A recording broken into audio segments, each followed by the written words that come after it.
Good morning, Britain. No escape from the deadly impact of air pollution.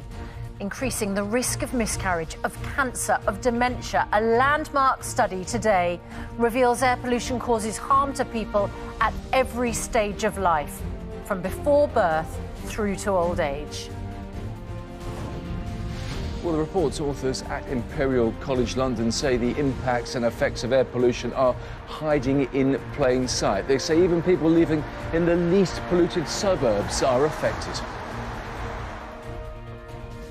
As nurses warn strike action could last until Christmas, the union Unison have accepted the government's latest pay offer, and the Royal College of Nurses have rejected it. We're going to speak to the heads of both the unions in our programme. Meanwhile, NHS staff are set to be given VIP seats at the King's coronation. Should workers who take part in the strike action be left off that guest list? Let us know what you think, and we will debate that this morning.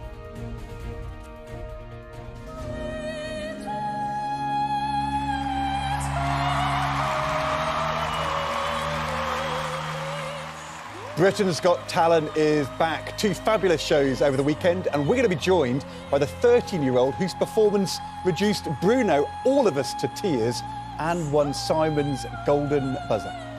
Malachi Bayou will be joining us live in the studio with his mum later on.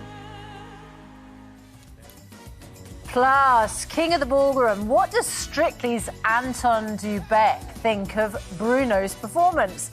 He'll talk to us about leaving his fellow judges behind and taking centre stage in his very own show. A cloudy start to the day, skies brightening, and the outlook this week, plenty of sunshine and generally warm. I'll have all the important details of that coming up on Good Morning Britain. Monday, 17th of April, 2023, live from Television Centre in London. This is Good Morning Britain with Susanna, Reid and Ed Balls.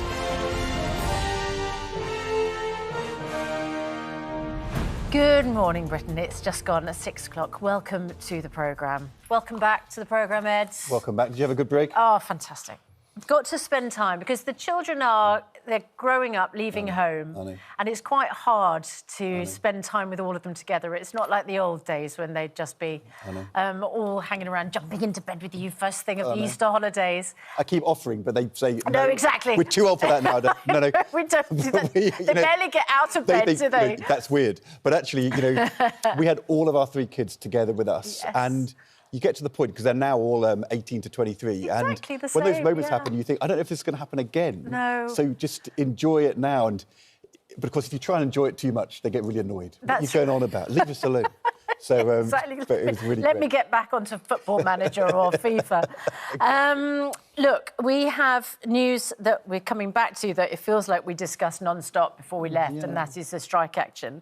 Nurses could strike until Christmas, and what a depressing thought that is for patients, for hospital managers and for nurses as well. But we have this weird situation, don't we, where one union that represents healthcare workers has said, all right, that's the best deal that the government's got for us, we'll accept it.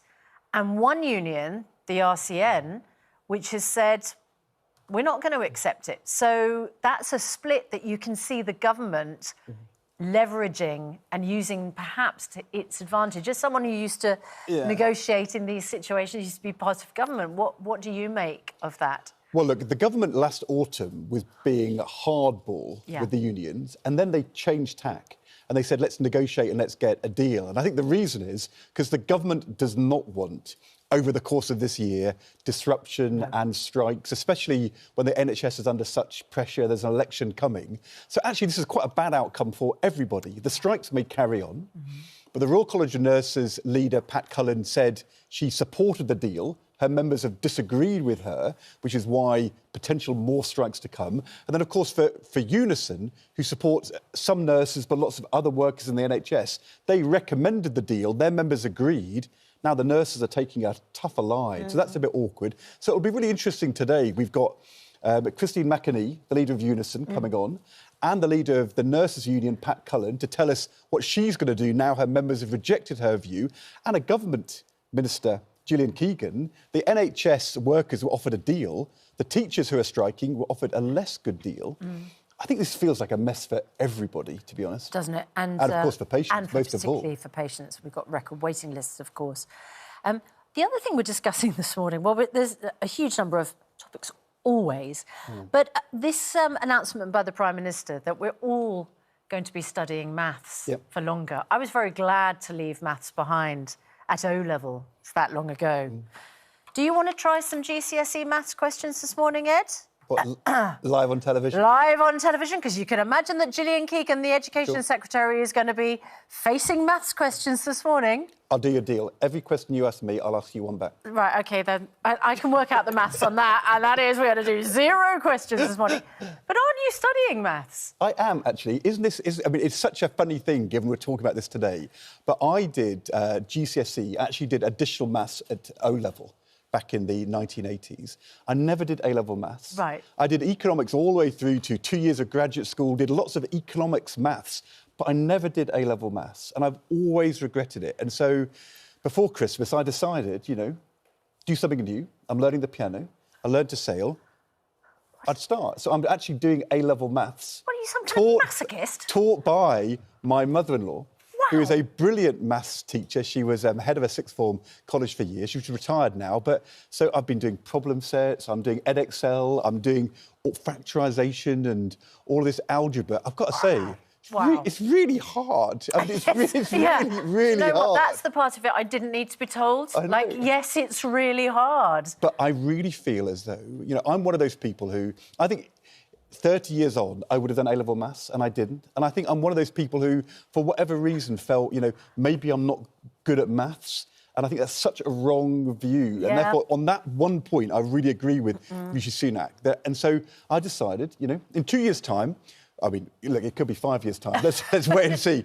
I will be turning up at some college to sit in desks with a bunch of 18-year-olds doing my A-level maths. I'm having a panic attack just thinking about it. I'm only just over the nightmares about it's like an my anxiety actual dream. A-levels. I'm starting all over again. There we are, doing A-level maths. Well, we'll talk to Gillian Keegan about that this morning. Well, you know. What? Don't tell her about me. No? No, well, because... Yeah, because then she'll turn the tables on you, won't she? Yeah. And she'll get you to do times tables live on... Yeah, no, exactly. What is... I mean, look, as a former Education Secretary, one thing I can absolutely say honestly, never, ever, ever answer any maths question live on television or radio, because if you get it wrong, it's so bad. So if we ask her a question and she goes to answer it, I'm going to jump in and say, no, Gillian, stop, don't. Square root of 64. No, you're going to... Square root of 9. 3. You shouldn't take the risk. No, exactly. Are you sure? Yeah. No, sure? yes, I am sure. Don't ask me anything. I'm still learning. Well, yes, you are. And I think that's admirable. Thank you. And bonkers. Thank you. 8 minutes past 6. Our main news this morning. Air pollution is damaging people at every stage of their lives, from before we're born, still in the womb, right through to old age. And that is according to a landmark study out this morning from Imperial College London. It finds virtually no location is safe, and there's no threshold at which vehicle exhausts do not cause harm. The scientists said the devastating consequences are, in their words, hiding in plain sight, from low sperm counts and miscarriages to cancer and strokes. And our chief correspondent, Richard Gaisford, is at an air quality monitoring station in central London. Richard, the review has led calls for a new clean air law. What would that actually mean in practice?